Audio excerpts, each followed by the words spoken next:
코로나 바이러스 감염증 19 국내 발생 현황을 먼저 말씀드리겠습니다. 3월 5일 0시 현재 총 누적 확진자 수는 5,766명으로 어제에 비해서 438명이 증가하였습니다.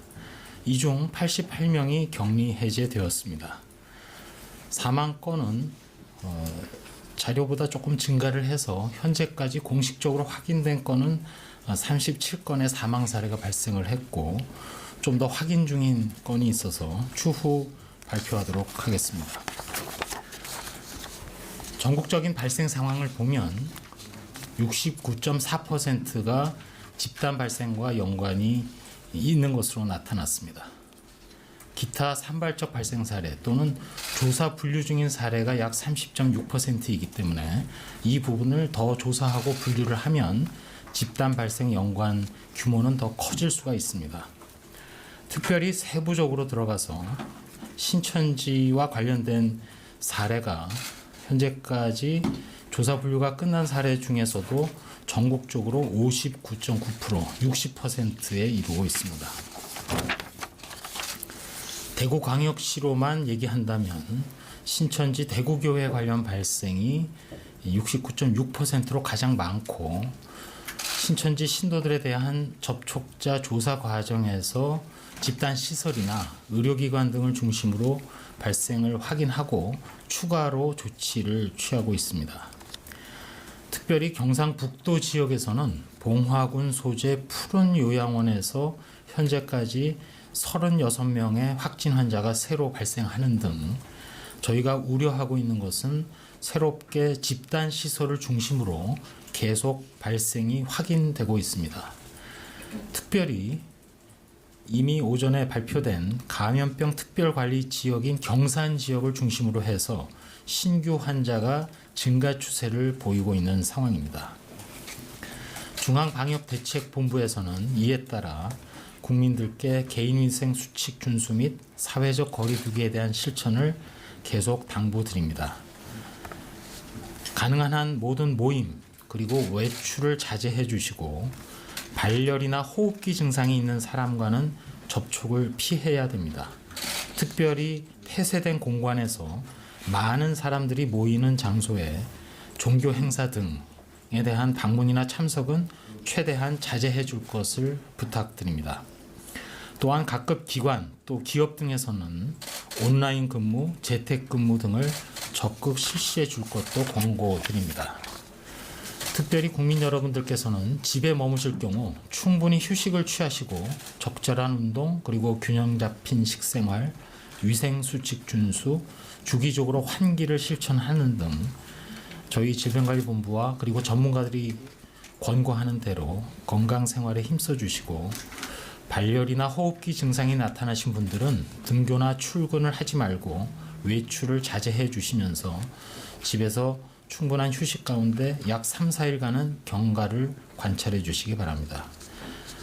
그래도 증상이 계속될 시에는 의료기관을 방문하기 전에 콜센터 1339 또는 지역번호에 120을 더해서 각 지방의 콜센터와 또 관할 보건소에 문의하거나 동시에 선별 진료소를 우선 방문해서 진료를 받아주시기 바랍니다.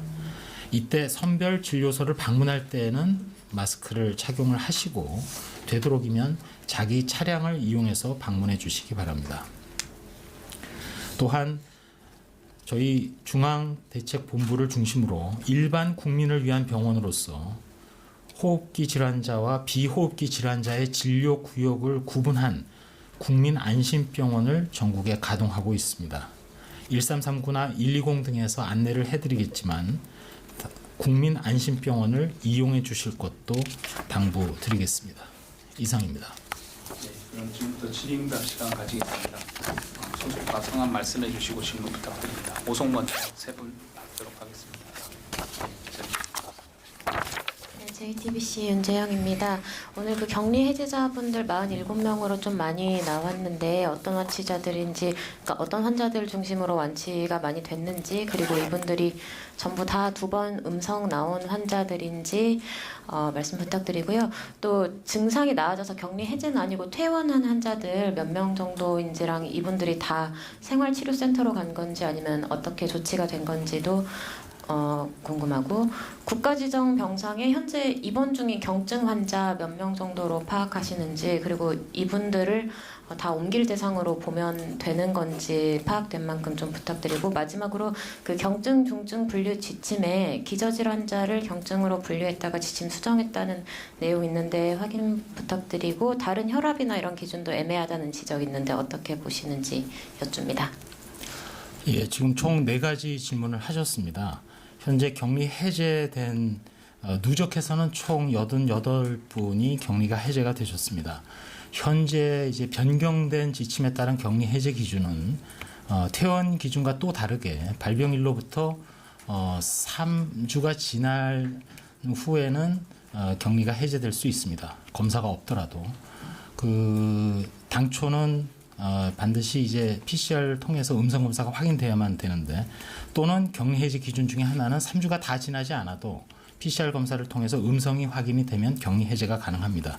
근데 현재까지는 다 PCR 검사를 통해서 음성이 확인된 상태로 격리가 해제가 됐고, 지금 이제 변경된 지침에 따라서는 여러 가지 저희가 환자의 그 상태, 또 외국에서의 문헌, 특별히 바이러스의 양 자체가 발병일로부터 거의 3주가 되면 바이러스 양 자체가 거의 발견이 안 될 정도로, 아예 발견이 안 되거나 의미 없는 정도 수준까지 떨어진 걸 확인했기 때문에 그런 지침 개정을 해서 앞으로는 그런 거에 따라서, 그런 기준에 우리의 그 방대본의 코로나19에 대한 지침에 따라서 시행이 될 것이고, 따라서 앞으로는 검사 없이도 격리 해제를 할 수 있고, 또 그렇게 할 수 있는 근거와 지침이 마련되어 있다는 말씀도 드리겠습니다. 현재까지는 검사 없이, 다시 한번 말씀드리지만, 격리 해제된 사례는 현재까지는 없는 것으로 파악을 하고 있습니다. 퇴원을 해서 지금 예를 들어서 경증 환자도 그렇고 일부 이제 국가격리 입원 병상에 들어있다거나 환자의 중증도 분류 이전에 입원해 있는 환자분들의 전원이라든지 병상의 재배치, 이런 것들이 현실적으로는 지금 특별히 이제 특별관리 지역인 대구를 중심으로 해서 진행은 되고 있는데, 아무래도 현실적으로 좀 애로사항도 있고, 왜냐하면 일단 환자분이 특정한 그 중증도를 이미 입원이 어느 정도 진행된 과정에서 재차 분류하기가 쉽지는 않은 상황이기도 합니다. 따라서 그 부분 관련해서는 저희가 정확한 지금 통계나 현황을 가지고 있지는 않은 상황이나, 다만 최소한 현재 입원 대기 중이거나 이제부터라도 분류가 되고 있는 건이 거의 2,000건 내지 2,000건이 좀 넘는 것으로 되어 있기 때문에, 그분들 중에는 고위험군에 대해서는 당연히 처음부터 연령 등 기저질환과 관련해서 중증으로 분류되는 고위험군의 경우는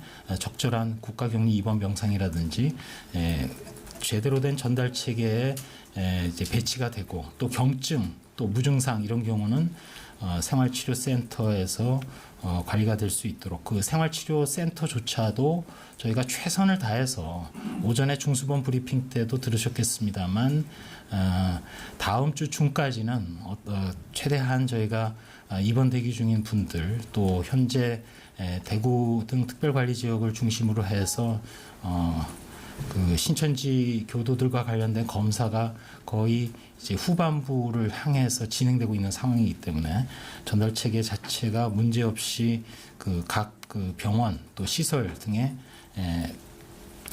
이용하실 수 있고, 또 배치가 될 수 있도록 노력하고 있다는 말씀을 드리고, 자세한 수치에 대해서는 좀 차후에 다시 정리를 하도록 그렇게 하겠습니다.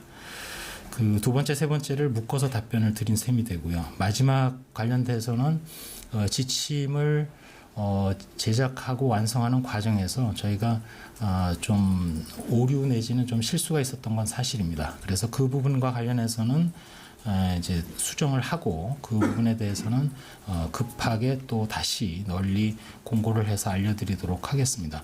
이러한 일이 발생하는 이유는 저희가 의견을 수렴하는 과정에서 각 그 학회라든지 전문가분들하고 의견 교환이 이루어지는데 그 과정에서 좀 일부 그 실수라고 해야 될 수 있는 그런 그 좀 제작 과정에서의 문제로서 그런 일이 지적이 됐는데 그런 일이 절대 발생하지 않도록 최소화되도록 더 노력하도록 하겠습니다. 다음 기자님 질문 받겠습니다. 두 번째.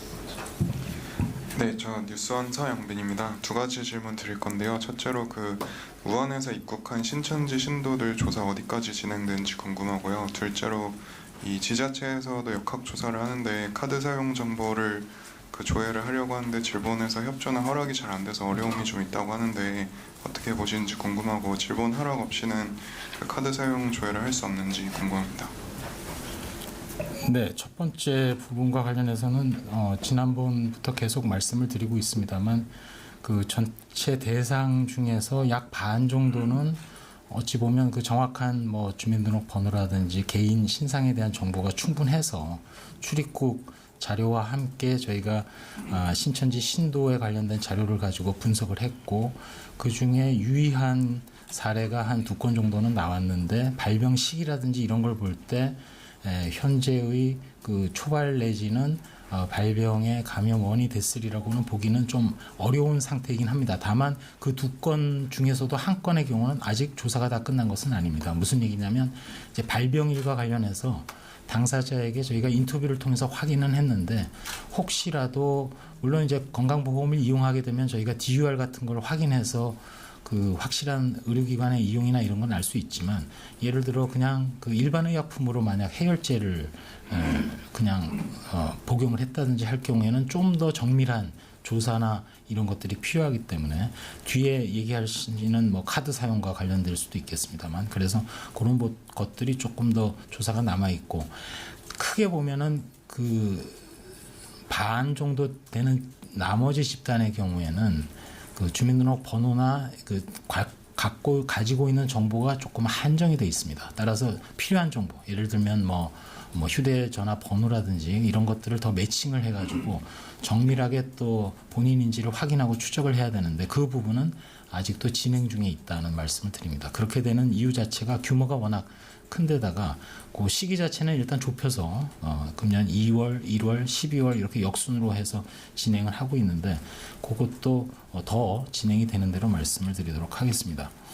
두 번째 그 지방자치단체의 역학조사 경우 카드번호 사용 여부 등과 관련해서는 중앙이 됐든 뭐 그 지방자치단체가 됐든 역학조사와 관련해서 당연히 역학조사의 범위에 그 활용을 할 수는 있는데 다만 특별히 그 정보의 공개와 관련해서는 감염병 예방법에 따르면 보건복지부 장관만이 이동 동선이라든지 이런 것들을 정보 공개할 수 있고 거기에 따라서 마찬가지로 반대로 이의 청구도 이제 보건복지부 장관을 대상으로 하게 돼 있습니다. 따라서 그거와 관련된 부분에 대해서는 그 정보 공개와 관련된 부분에 대해서는 법적인 어떤 권한, 책임이 복지부 장관에게 있으나 그 이외에 다른 일반적인 역학조사와 관련해서는 당연히 지자체가 어떤 제한 없이 당연히 해야 될 일이고 또 법상으로도 할 수 있는 상황입니다. 따라서 말씀하신 아마 카드번호 사용이라든지 이런 것들이 뭐 동선과 관련된 거일 수 있는데 두 번째 사유 중에는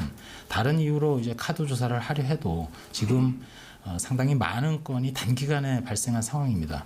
이제 이런 것들을 조회를 하려면은 저희가 관계 당국에다가 이제 요청을 해야 되는데 그런 것들이 상당히 짧은 시간에 많은 건의 요청이 있다 보니까 좀 이른 시간 안에 이루어지지 못하는 애로사항이 있어서 그 부분은 저희 중앙 차원에서의 역학조사에서도 많은 좀 애로사항이 있다는 말로 답변 드리겠습니다. 다음 질문. 네, 저는 대덕넷의 박성민이라고 합니다.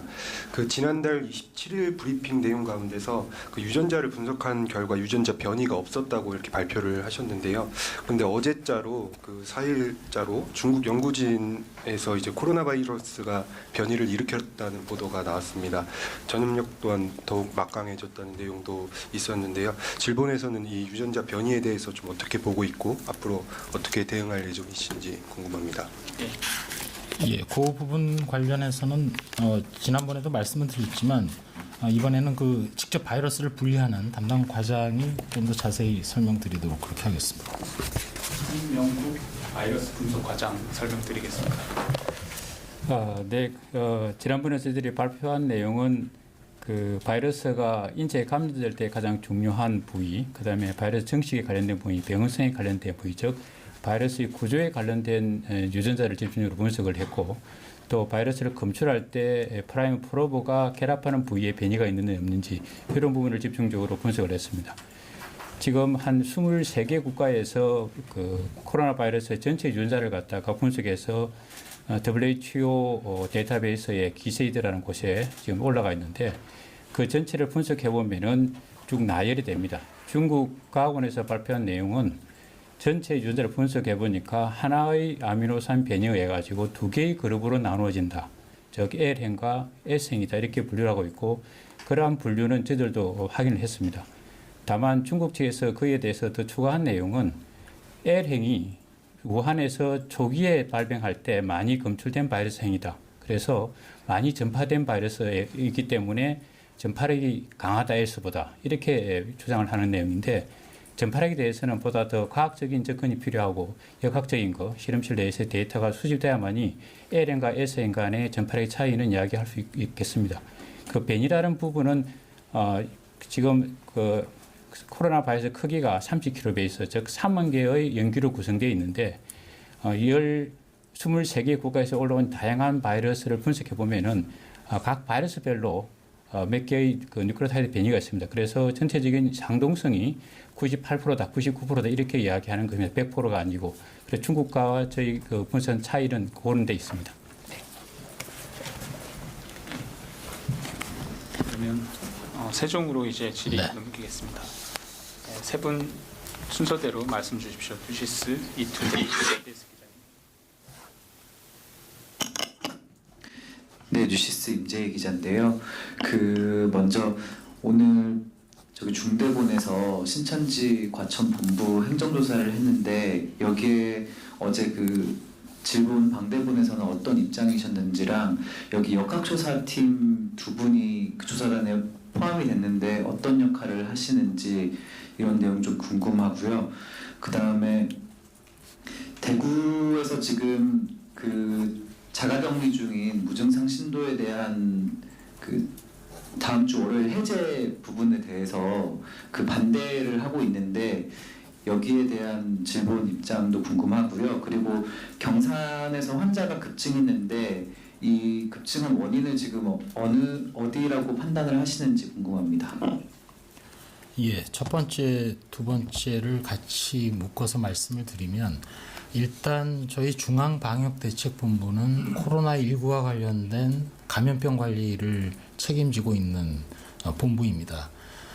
저희 방대본의 입장에서는 역학조사가 정확하고 신속하고 정밀하게 이루어지는 것이 전체적인 코로나19 유행을, 피해를 최소화하고 조기에 유행을 종식시키거나 또 이제 진압을 하는데 중요한 상황입니다. 따라서 역학조사가 무엇보다도 가장 그 시초가 되는 단계라고 할 수 있는데, 그러한 역학조사를 시행하는 과정에서 예를 든다면 저희가 확보할 수 있는 정보는 되도록 정확하게 많이 확보될수록 역학조사의 결과도 좋고, 그것이 바로 대책이나 차후의 재발 발생에 활용될 수 있습니다. 따라서 저희가 확보를 하고 싶은, 예를 든다면 신천지 교도의 경우 예배와 관련해서 신도 명단 외에도 실제로 예배에 참석했는지, 왜냐하면 하루에도 여러 차례 예배가 있을 수 있기 때문에, 또 참석했던 예배의 시간대, 또 어떤 그 행태가 파악돼야만 전파와 관련된 것도 규명이 가능하기 때문에 보다 상세한 사항들이 어떻게든 확보되는 것이 방대본 입장에서는 코로나19의 방역에 매우 기묘하고 중요하다는 그런 입장을 가지고 있다는 말씀을 드리겠습니다. 두 번째 질문과 관련해서는 앞서 지침을 물어보신 질문에 대한 답과 그 일맥상통합니다. 바뀐 지침에 따라서 굳이 PCR 검사가 있지 않아도 의학적인 판단으로 또 바이러스에 대한 여러 분석 결과에 따라서 발병일로부터 3주가 경과되면 앞서 물론 퇴원은 돼야 됩니다.